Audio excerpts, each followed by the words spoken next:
ఎవరన్నా అడిగితే ఆమె ఇప్పుడు ఏదైతే పల్లె బాట ఏదో తిరుగుతుంది కదా సార్, జనం జనం బాటలో ఇవన్నీ మా నోటీస్కి వస్తున్నాయి, అందుకే మేము ఆమె ఎలిగేషన్ చేస్తున్నాం మాట్లాడుతున్నాం. ఇప్పుడు నాకు దృష్టికి వస్తున్నాయి రకరకాల అంశాలు ఆమెకి ఇస్తున్నారట, అందుకని ప్రస్తావిస్తున్నా అంటుంది. That is her right. But ఇప్పటికున్న పరిస్థితిలో ఆమె మరి పొలిటికల్ పార్టీ స్టార్ట్ చేయలే, అందరం పెట్టేస్తుంది అనుకున్నాం. తీర్మార్ మనల్ని కూడా పెడతారంటే ఏదో పెట్టాడు కానీ మరి అది రిజిస్ట్రేషన్ అయిందో కాదో నాకు తెలియదు. లోకల్ పార్టీలో వీళ్ళిద్దరు లేరు, ఇప్పుడు జరిగిన 2 phases కూడా ఆ పార్టీలు లేవు. పొలిటికల్ వ్యాక్యూమ్ మీరు అన్నట్టు ఉంది. మరి అందులో ఎవరు రావాలి? ఒక నోన్ ఫిగర్, ఎస్టాబ్లిష్ ఫిగర్, ఫైనాన్షియల్గా తట్టుకునే శక్తి అని వస్తే నిలబడతారు. కానీ ఊరికే 10 సంఘటనలు పెట్టుకొని పెడతారు. వీళ్ళతోనే కావట్లా, తీర్మార్ మల్లన్నతో కవితతోనే కావట్లా.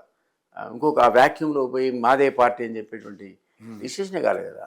సో ఆమె ఏ రూపం తీసుకుంటుంది ఆమె ప్రొటెస్ట్, రేపొద్దున కార్యాచరణ ఎట్లా ఉండబోతుంది అనేది వెరీ డిఫికల్ట్. ఓన్లీ వాటి ఏమన్నదంటే ఏ సమస్య అయినా సరే మేము వెనకపోయే సమస్య లేదు, జాగృతి ద్వారా పోరాడతాం, ఎవడేమన్నా అనుకుని తాటది ఏకంగా తాట తీసి పారేస్తాం, నా సంగతి తెలియదు అంటుంది.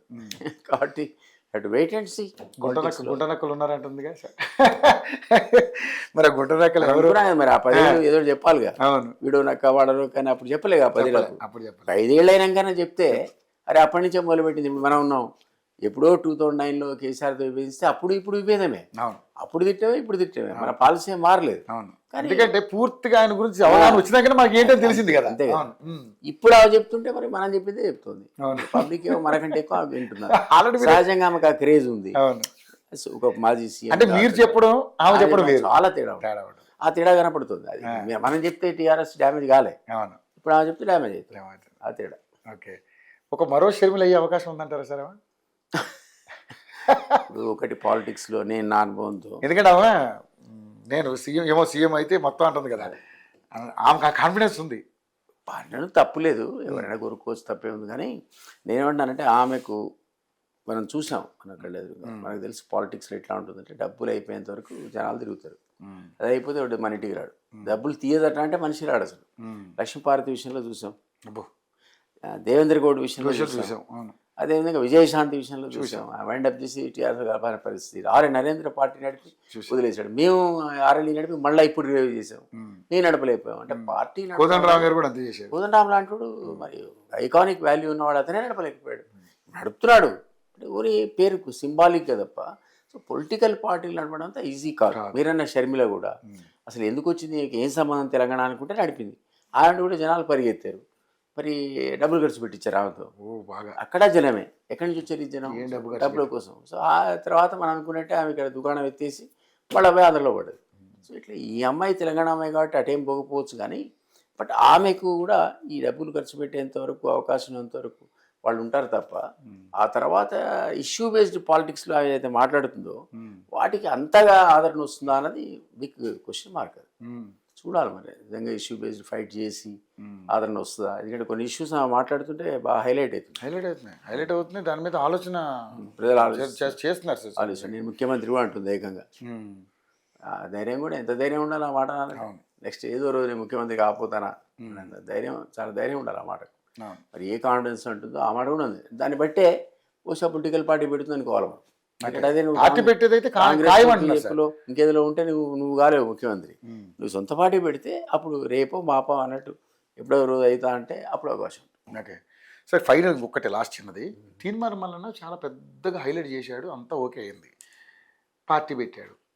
కానీ విపరీతమైనటువంటి వ్యతిరేకత ఆయన మీద వస్తుంది సార్. అంటే జనం బీసీలే ఇప్పుడు రకరకాలుగా నన్ను ఆడి మోసం చేసి ఇక్కడ మోసం చేసేయడంతో రకరకాల వాళ్ళు కూడా చాలామంది బయటకు వస్తూ ఉన్నారు. ఏంటి సార్ అసలు ఆయన ఏంటి, ఏం చేద్దాం అసలు? ఆయన బీసీలని అంటే బీసీలే ఇప్పుడు నమ్మే పరిస్థితి లేదు, ఆయన పరిస్థితి కనపడుతుంది. అట్లా ఏమనుకుంటున్నారు మీరు? అన్ఫార్చునేట్లీ తీర్మార్ మల్లన్న ఒక అగ్రెసివ్ మోడ్లోకి వెళ్ళిపోయాడు. అంతకుముందు క్యూ ఛానల్ నడిపిన అగ్రెసివ్ మూడే. అసలు లైవ్లో మనం 30-35 వేల మంది వాచింగ్ అని వచ్చేది, నేను చూసాను అట్లా. అది ఇప్పుడు 3,000 పడిపోయింది, 3,000 కూడా రావట్లేదు సార్. అది మీరు చెప్పాలి మీడియాలో, బట్ నేను విన్నది 3,000 కూడా లేదు అని. అంత ఎట్లా పడిపోయింది మరి? ఏదో కారణం ఉండాలి కదా. అంత హైప్ క్రియేట్ చేసిన ఆయన ఒకసారి డైరెక్ట్ కన్ఫ్రంటేషను అగ్రవర్ణాలతో పెట్టుకున్నాక అది మరి మామూలు పబ్లిక్ కూడా నచ్చట్లేదు, అది తెలియదు కానీ ఆ తిట్లు ఇట్లు అప్రిషియేట్ చేయట్లేదు. అండ్ దెన్ విదిన్ గ్రూప్లో బీసీలోనే అందులో వాళ్ళ గ్రూప్స్ ఉన్నాయి, పవర్ఫుల్ సెక్షన్స్ ఉన్నాయి అందులో, వాళ్ళు ఈయన నాయకత్వాన్ని ఇమీడియట్గా యాక్సెప్ట్ చేసుకోవడం కనపడట్లేదు. ఈ 2 ఫ్యాక్టర్స్ వల్ల ఏ పద్ధతిలో లేచాడో ఆ పద్ధతిలో మళ్ళీ పడిపోయాడు. పడిపోయాడు. మరి లేస్తాడా లేవడా? వ్యాక్యూమ్ అన్నమాట వాస్తవం, ఇంతకుముందు చెప్పినట్టు. ఆ పొలిటికల్ వ్యాక్యూమ్లో ఎవరో ఒకరు రాలుతారు. దానికి ఒక ఇమేజ్ ఉండాలి, డబ్బులు ఉండాలి, టైం స్పేర్ చేయాలి, పబ్లిక్ యాక్సెప్టెన్స్ ఉండాలి. అవును. ఇది మరి తీర్మార్మల్లకి ఉంటుందా, కవితకు ఉంటుందా అనేది మనం వేసి చూడాల్సింది. ఇంకా కవిత కూడా పాపం ఎవరన్నా కాదన్నా ఆ స్కామ్లో ఇరుక్కుంది. దాంతో కొంచెం ప్రభ తగ్గింది. సో నిజంగా ఆమెకి నిజంగానే పొలిటికల్ మైలేజ్ విషయంలో కావచ్చు, ఇంకో రకంగా ఆమె నిజంగా డీఫేమ్ అవడానికి అది ఒకటే లిక్కర్ స్కామ్ బాగా బాగా దెబ్బ లేడీ అయ్యి ఉండి నిజంగా లిక్కర్ స్కామ్ జరిగి ఉండకపోయి ఇన్వాల్వ్మెంట్ లేకపోతే కవిత కూడా బెటర్ ఫోర్స్ అంతకంటే పవర్ఫుల్ ఉండేది.